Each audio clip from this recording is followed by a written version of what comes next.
కొడుకు కారాగుంటున్నాడు కదా మా నాయకుడు. అయితే తన కొడుకు బ్రతికే ఉన్నాడు.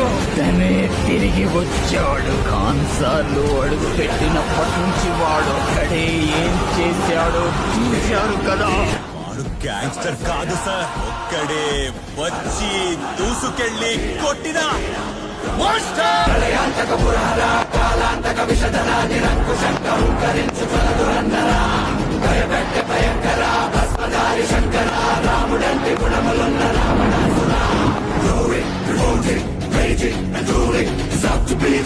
In the world of demons and devils amazing, amazing, seizing, rising.